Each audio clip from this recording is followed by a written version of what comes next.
जंगली इलाकों के विशेषज्ञ बेयर ग्रिल्स के लिए ये सौभाग्य है। उन्होंने रेगिस्तान में ताजे भेड़ के साथ सांप का मांस चखा और ऊंट की दावत का आनंद लिया। इस एपिसोड में बेयर आपको सहारा रेगिस्तान की चुनौती का सामना कराएंगे। जब विमान रेगिस्तान के ऊपर पहुंचा तो बेयर कूद गए। इस तरह की लैंडिंग शायद दुनिया में अनोखी है। बेयर ने ताली बजाई और इस असीमित रेगिस्तान को देखा। अगर कार्यक्रम की टीम ने उन्हें नहीं रोका होता, वह यहीं बसने का सोच रहे थे। विशाल सहारा रेगिस्तान अफ्रीका के 104 हिस्से में फैला है, 11 देशों में फैला है और इसकी कठिनाइयां कई विशेषज्ञों को पीछे हटने पर मजबूर करती हैं। कार्रवाई से पहले लू से बचने के लिए बेयर ने हेडस्कार्फ पहनने का निर्णय लिया। इसे पहनने पर ऐसा लगता है जैसे दुबई के अमीर राजकुमार ने सफेद कपड़ा ओढ़ रखा हो। जब बेयर झाड़ियों के बीच से गुजरते हुए एक नई प्रजाति से मिले, यह ऊंट मकड़ी है जो बिच्छू और मकड़ी के बीच की जीव है। इसकी लंबाई 15 सेंटीमीटर तक हो सकती है और इसे बस 2 बार खरोंचने पर ऐसा लगता है जैसे बेयर ने उस पर जोरदार हमला किया हो। अच्छा, किसी और को नहीं छेड़ा, लेकिन खाद्य श्रृंखला के शीर्ष पर आदमी पर हमला कर दिया। उम्मीद के मुताबिक तुरंत ही उसे खाने के लिए भेज दिया गया। वह कुरकुरा और फल से भरा है और प्रोटीन की मात्रा गाय के मांस से भी अधिक है। सूखे क्षेत्रों में शिकार करते समय कम खाएं और अधिक बार खाएं के सिद्धांत का पालन जरूरी है, क्योंकि पाचन से पानी की कमी बढ़ सकती है। जल स्रोत का शीघ्र पता लगाने के लिए यह एक विशाल रेत के टीले की तरह दौड़ पड़ा। उस पर चलना जैसे शहद पर चलना हो। इसने कुछ गायों की ऊर्जा खपत कर ली। थक कर हाँफते हुए वह आराम के लिए ऊंचे बिंदु पर चढ़ा और दूर देखने के लिए दूरबीन निकाली। उसने देखा कि दूर एक बड़ा पेड़ का तना है जिससे उसे उम्मीद मिली। उत्साहित दिल और कांपते हाथों से उसने 80 मील प्रति घंटे की रफ्तार से गाड़ी चलाई और एक ही सांस में वहां पहुंच गया। मंजिल के पास पहुंचकर वह थोड़ा निराश हुआ। उसने सोचा था कि यह नखलिस्तान होगा, लेकिन एक बूंद पानी भी नहीं दिखा। वहां तक पहुंच चुका था तो खाली हाथ लौटना ठीक नहीं लगा, इसलिए कोशिश करने का निर्णय लिया। जड़ के नीचे खुदाई करने पर कुछ मिनटों में उसे सूखी रेत ही मिली। उपाय न देखकर उसने अपने ज्ञान से ओस का गड्ढा बनाया। काम खत्म कर बेयर प्रोटीन की खोज में इधर उधर घूमे और पत्थर उलटने पर एक मोटी पूंछ वाला केकड़ा मिला, जो दुनिया के सबसे जहरीले केकड़ों में से एक है। लेकिन बेयर के लिए ये कोई बड़ी बात नहीं थी।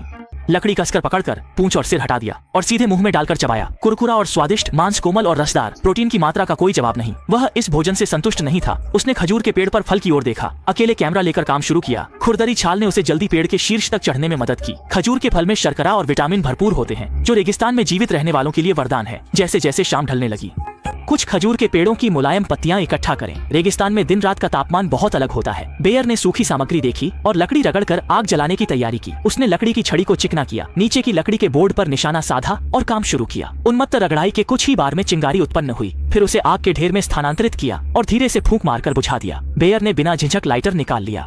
2 बार छटके और चूल्हे के पास तेज आग की लपटें इकट्ठा हो गई और एक सुंदर रात बिताई।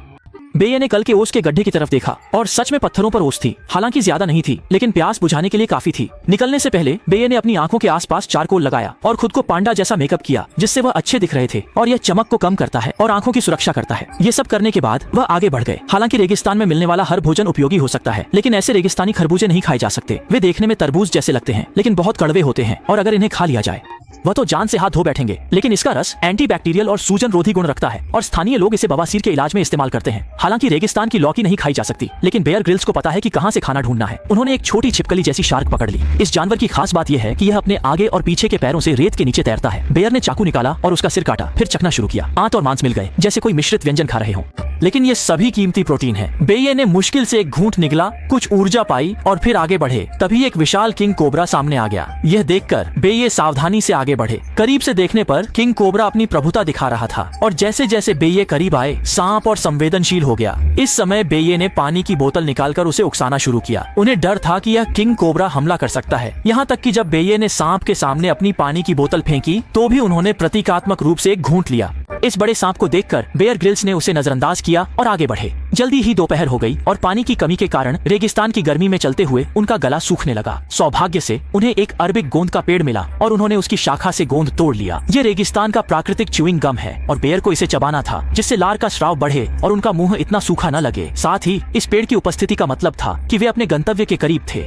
जल्द ही बेयर सूखी नदी के तल पर पहुंचे। पास में सूखी वनस्पति दिखा रही थी कि यहाँ कभी पानी बहता था। बेयर ने तुरंत पत्थर उठाकर खुदाई की और अंदर की गीली मिट्टी बाहर आ गई। लेकिन समस्या थी कि पानी कैसे निकले। बेयर ग्रिल्स को उपाय सूझा। उन्होंने गीली मिट्टी टी शर्ट में डालकर कसकर लपेटा और दबाया ताकि पानी नीचे इकट्ठा हो सके। फिर उसने एक घूंट लिया। हालांकि ज्यादा नहीं था, लेकिन आपात स्थिति में काम आ सकता था। फिर बेयर ने कुछ कदम आगे बढ़े और चट्टान पर चित्र देखे जो स्थानीय घुमंतू जनजातियों ने छोड़े थे। यही उनका चारागाह था और यही बेयर की चुनौती थी जो यहाँ खत्म हुई।